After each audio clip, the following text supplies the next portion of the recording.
과학기술인 연금이란 가입자가 개인의 성향과 상황에 따라 스스로 운용 방법을 선택하여 본인의 퇴직연금 적립금을 운용할 수 있는 제도로, 퇴직금 제도를 퇴직연금 제도로 전환한 현행 근로자 퇴직급여 보장법의 확정 기여형 퇴직연금 제도와 유사한 제도로 볼 수 있습니다.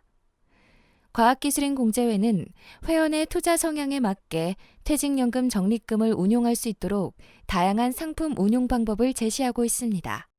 과학기술인 연금은 기관이 근로자의 퇴직 시점까지 정기적으로 부담금을 공제회에 입금하면 근로자 퇴직 시 그동안 입금했던 부담금의 운용 수익을 더하여 근로자에게 급여를 지급하는 방식으로 운영되고 있습니다. 공제회에 입금하는 부담금은 사용자 부담금과 회원 부담금으로 나눌 수 있는데요. 사용자 부담금은 기관에서 정기적으로 납입하는 금액으로 기관은 공제회에 연간 임금 총액의 12분의 1 이상, 즉 8.3% 이상을 납입해야 합니다. 회원 부담금은 가입자가 추가로 납입할 수 있는 금액으로 연금저축 및 퇴직연금 등 모든 금융기관의 연금 계좌를 합산하여 연 1,800만 원까지 납부가 가능합니다. 최대 700만 원까지 연말정산 세액공제 혜택을 받을 수 있는데 세액공제와 관련하여 2020년부터 2022년까지 한시적으로 만 50세 이상이면서 총 급여액이 1억 2천만 원 이하인 경우 최대 900만 원까지 세액공제가 가능합니다. 과학기술 발전 장려금은 공제회법 제16조의 6에 따라 정부 출연 연구기관, 특정 연구기관 등에 한하여 지급되며 발전 장려금 대상기관 가입자가 회원 부담금을 4.5% 이상 납입할 경우에는 장려금을 100% 적립받을 수 있고 4.5% 미만 납입할 경우에는 납입 비율에 따라 장려금이 적립됩니다. 퇴직급여액은 부담금 적립액과 운용수익의 합산으로 산출되는데요. 다만 퇴직급여액은 운용실적에 따라 급여액이 변동되기도 하며 과학기술 발전 장려금은 정보 출연 연구기관, 특정 연구기관 등 해당 기관에 한하여 적립됩니다.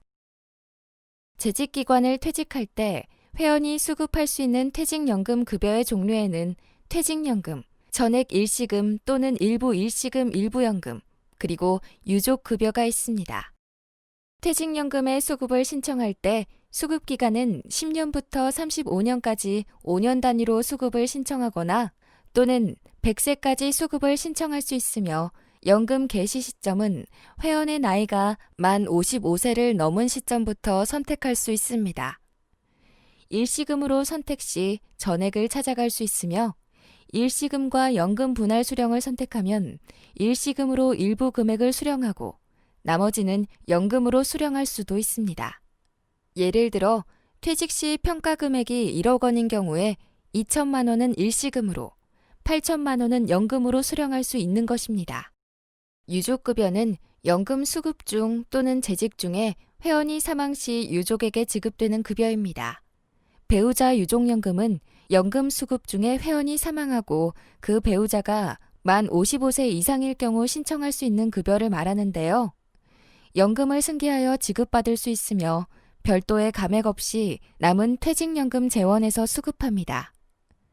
유족 일시금은 회원이 재직 중 사망하거나 연금 대기 중 사망하거나 연금 수급 중 사망하였으나 배우자가 만 55세 미만일 경우 유족 대표자 한 명에게 퇴직연금을 일시금으로 전액 지급되는 급여입니다. 중도 인출 및 담보대여 시 다음과 같은 사유에 해당하는 회원의 경우 적립금 범위 내에서 중도 인출과 담보대여가 가능합니다. 중도 인출 사유 첫 번째는 무주택자인 가입자의 주택 구입 및 전세금 또는 임차 보증금을 납부할 경우로 신청하는 시점에 가입자 본인 기준으로 무주택자여야 하고 전세금 또는 임차 보증금으로 인한 중도 인출은 한 기관의 재직 중 1회에 한합니다. 또 본인 또는 가족이 6개월 이상 요양할 경우 회원 본인이 회생 절차 개시 결정을 받거나 파산 선고를 받은 경우 기타 천재지변 등이 중도 인출 사유에 해당하며 중도 인출은 퇴직연금급여 적립금 평가액의 100%까지 가능하고 신청 금액에서 세금을 제외한 후에 수령할 수 있습니다. 그 외 담보대여가 가능한 사유 또한 중도 인출 사유와 동일하나 중도 인출 사유와 달리 추가로 회원 또는 부양가족의 대학 등록금, 혼례비 또는 장례비를 회원이 부담하는 경우에도 담보 대여가 가능합니다. 담보 제공은 퇴직연금급여 적립금 평가액의 50% 범위 내에서 10만 원 단위로 신청 가능합니다. 이번에는 과학기술인 연금의 장점에 무엇이 있는지 알아볼까요? 첫 번째 장점은 퇴직연금의 수수료가 낮다는 것입니다. 각 사업자별 수수료 부과 기준은 다음과 같습니다.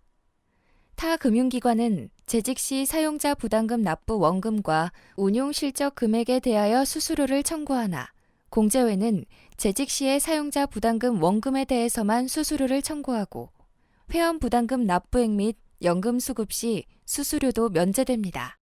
퇴직연금 수수료 부과에 대해 사례를 통해 자세히 알아보겠습니다.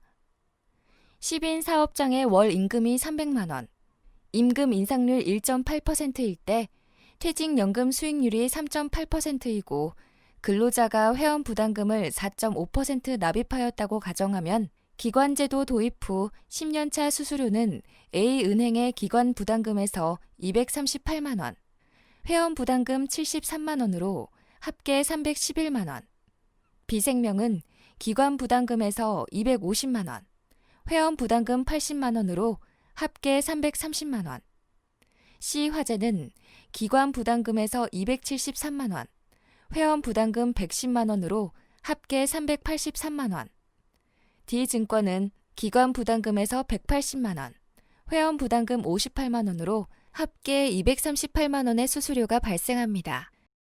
하지만 이와 달리 공제회는 기관 부담금에서만 수수료 186만 원이 발생하여 일반 금융기관 대비 약 59% 수준의 낮은 수수료를 부과하고 있습니다. 과학기술인 연금 사업의 두 번째 장점은 재직 중 세액공제 혜택이 있다는 것입니다. 회원이 추가로 납부한 회원 부담금에 한하여 개인연금과 합산해 세액공제 인정 한도 내 납부 원금의 공제율을 곱하여 연말정산 시 최대 700만 원에서 900만 원 한도까지 세액공제 혜택을 받을 수 있습니다. 소득 구간 및 연령별 최대 세액공제 금액은 다음과 같습니다. 총 급여액이 5,500만 원 이하, 종합소득 금액이 4천만 원 이하인 경우 공제율은 16.5%이며 만 50세 미만인 경우 최대 111만 5천 원, 만 50세 이상인 경우 최대 148만 5천 원의 세액공제를 받을 수 있습니다. 총 급여액이 1억 2천만 원 이하, 종합소득 금액이 1억 원 이하인 경우 공제율은 13.2%이며 만 50세 미만인 경우 최대 92만 4천 원, 만 50세 이상인 경우 최대 118만 8천만 원의 세액공제를 받을 수 있습니다. 총 급여액이 1억 2천만 원을 초과하거나 종합소득금액이 1억 원을 초과하는 경우 공제율은 13.2%이나 퇴직연금 세액공제 최대 납입 한도가 연령대와 관계없이 최대 700만 원까지 인정되어 최대 92만 4천 원의 세액공제 혜택을 받을 수 있습니다. 퇴직연금의 세액공제 인정 납입 한도는 최대 700만 원이지만 2020년도부터 2022년도까지 한시적으로 만 50세 이상인 자 중에서 급여소득만 있고 총 급여액이 1억 2천만 원 이하인 자, 종합소득이 있으면서 그 소득 금액이 1억 원 이하인 자에 한하여 최대 900만 원까지 가능합니다. 과학기술인 연금의 세 번째 장점은 연금을 수령할 때 절세 효과를 얻을 수 있다는 것입니다. 이연 퇴직소득을 연금으로 수령할 때 발생하는 원천징수세율은 일시금으로 수령하는 경우와 연금으로 수령하는 경우에 서로 다릅니다. 일시금으로 수령할 경우에 적용되는 원천징수세율은 일시금 수령액을 이연퇴직소득으로 나눈 값에 이연퇴직소득세를 곱하여 구합니다.